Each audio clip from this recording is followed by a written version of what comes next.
وبما أني قادري أقول أدرك عبدك جيلاني أدرك عبدك جيلاني. السلام علیکم ورحمۃ اللہ تعالی وبرکاتہ. وعلیکم السلام ورحمۃ اللہ. ابھی نقیب اجلاس نے حضرت مولانا غلام رسول علی عابد صاحب کی تقریر اور ان کی خطاب کا اعلان کیا. عرض یہ کرنا ہے کہ ابھی کچھ دن قبل اپنے خطاب میں اپنی تقریر کے دوران انہوں نے ایک بات یہ کہی کہ ایران کسی ملک کا نام نہیں ہے بلکہ ایران ایک مشن کا نام ہے. تو یہ بات جو ہے وہ سمجھ میں نہیں آ رہی ہے، اس لیے میں پہلے یہ گزارش کروں گا ان سے کہ اپنی اس بات کی وضاحت حضور محدث کبیر قبلہ مجدد اللہ العالی کے سامنے وہ کر دیں، پھر اس کے بعد وہ تقریر کریں کہ ایران مشن کیسا مشن ہے، کس مشن کا نام ایران ہے. پہلے اس بات کی وضاحت کر دیں، پھر اس کے بعد وہ اپنا خطاب کریں. نحمدہ و نصلی علی حبیبہ الکریم. میں وضاحت کر دیتا ہوں، پوری سن لیجئے گا. نحمدہ و نصلی علی حبیبہ الکریم.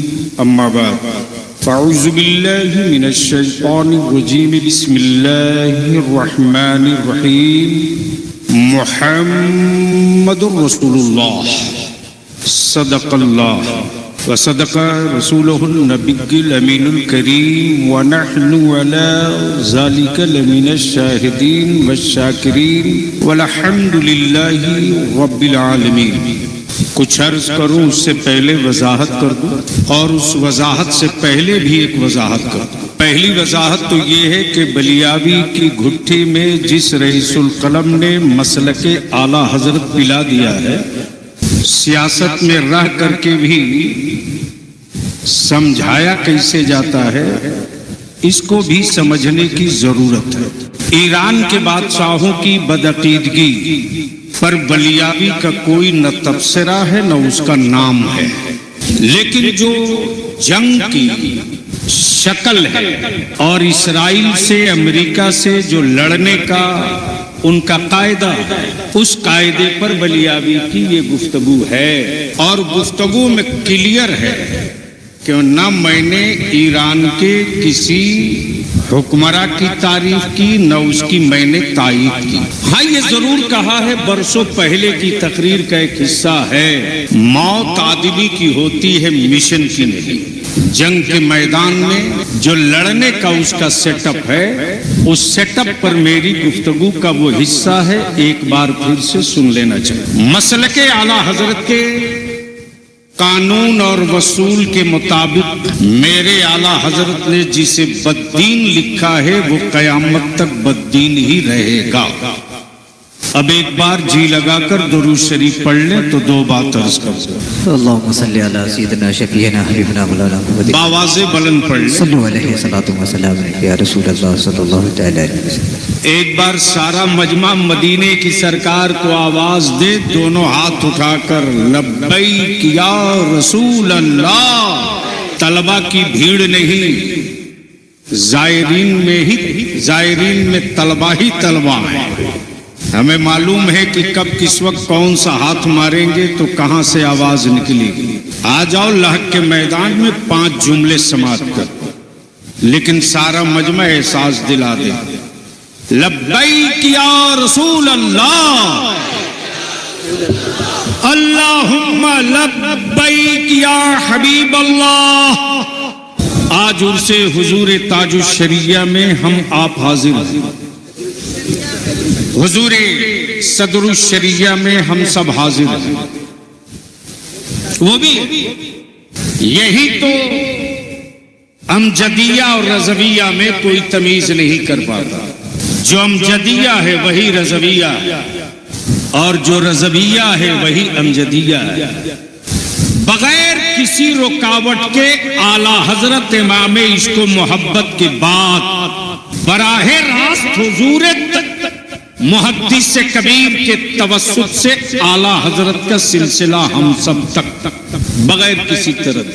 شیر کالپی پیر طریقت حضرت علامہ سید غیاث الدین غیاث میاں قبلہ بھی تشریف فرما ہے. شیخ طریقت اعتماد حضور محدث کبیر حضرت علامہ مولانا سید شاہ گلزار میاں دام و فیضکم کی موجودگی. ابھی آپ حضرت حلیم حاذق سے اشعار سن رہے تھے. بس 2 جملے کی گفتگو ہے. حاضری کی سعادت حاصل کرنی تھی، حاضری ہوئی. ابھی محترم جناب بھائی حلیم حاذق صاحب کہہ رہے تھے عرس ایسا ہی ہوتا ہے. تو سچ یہ ہے کہ عرس اور میلہ میں فرق ہوتا ہے. عرس ان کا ہوتا ہے جو وارث انبیاء ہوتے ہیں، اور اس وقت بغیر کسی روک ٹوک کے ریل بازوں کی فکر بلیابی نہیں کرتا. اور واٹس ایپ فیس بک والوں کو تو بلیابی گھاس نہیں ڈالتا. بغیر کسی روک ٹوک کے اس وقت یہ کہنے پر مجھے فخر ہے، خانقاہوں میں مشائخ ہیں، سلاسل کے شجرے بھی ہیں، لیکن اس وقت پورے بھارت میں نہیں، پورے ایشیا اور یورپ میں ایک پیر ایسا ہے، ایک شیخ ایسا ہے، میدان میں اتر جائے تو مناظر، درسگاہ میں بیٹھ جائے تو مدرس، اور بلیابی تو آئی وٹنس سے آنکھوں سے دیکھا ہے.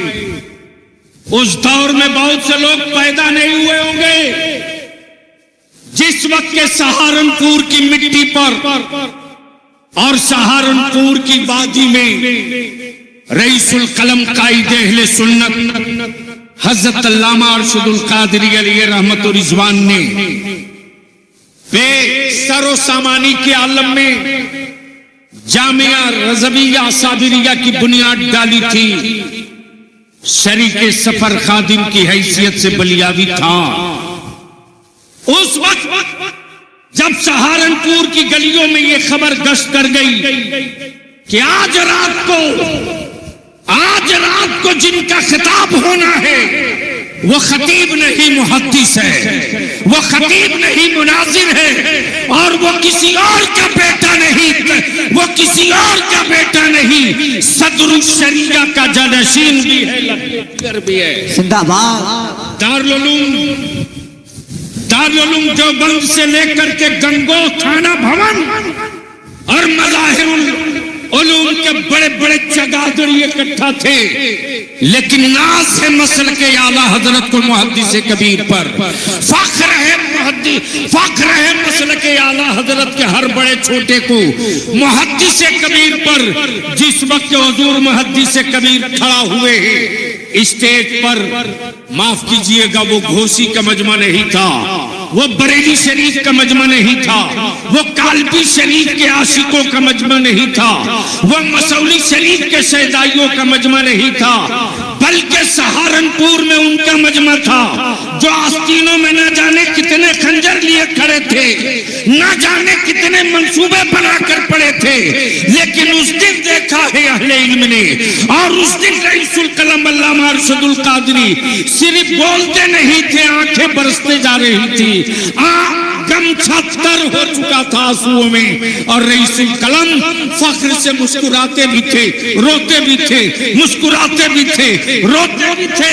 آخر میں رئیس القلم بول پڑے، آپ ارشد القادری کے مرنے کا کوئی غم نہیں، ایک ضیاء المصطفیٰ کافی ہے. زندہ باد. وہ دن میں نے دیکھا، واہ واہ. وہ دور میں نے دیکھا ہے، وہ زمانہ میں نے دیکھا ہے. اس دور میں ڈھیر سارے لوگ پیدا نہیں ہوئے تھے، اس زمانے میں ڈھیر سارے لوگ مدرسہ نہیں گئے تھے. وہ دور میں نے دیکھا ہے. اور جس وقت کے شہزادے صدر الشریعہ نے اعلان کیا تو کیا جملہ تھا، وہ آج بھی بلیابی کے دماغ کی تجوری میں محفوظ ہے. اس وقت حضور محدث کبیر نے کھڑا ہونے کے بعد، خطبہ پڑھنے کے بعد ایک جملہ فرمایا، میں امجد علی صدر الشریعہ کا بیٹا ضیاء المصطفیٰ بول رہا ہوں. اگر تمہیں اپنے حدیث دانی پر ناز ہے تو آؤ، تم ایک بات پہ ایک دلیل دو گے، ضیاء المصطفیٰ ایک بات پہ 60 دلیلوں کی. نعرہ تکبیر، نعرہ رسالت، عرس حضور صدر الشریعہ. بریلی شریف میں مسلک اعلیٰ حضرت کا نعرہ تو سب لگا لیتے یار.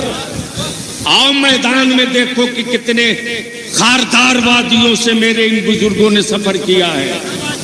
آؤ میدان میں تب سمجھ میں آئے گا کتنے کانٹوں نے پیروں کو کا استقبال کیا ہے. تب آج یہ بھارت میں نہیں پوری دنیا میں مسلک اعلیٰ حضرت کی فصل لہلہا رہی. ہم اپنے عزیز طلبہ سے پہلی اور آخری اپیل کریں گے, پہلی اور آخری اپیل, آپ مدارس کی چٹائی پر بیٹھ کر پڑھتے ہیں, مایوس مت ہوئیے گا. آپ کے سامنے بہت ساری دشواریاں ہیں, آپ کبھی مایوس مت ہوئیے گا. اس لیے کہ بھارت والا ہو یا امریکہ والا, یونیورسٹیوں سے اس کو ڈر نہیں لگتا, کالجوں سے اسے کوئی خوف نہیں ہے.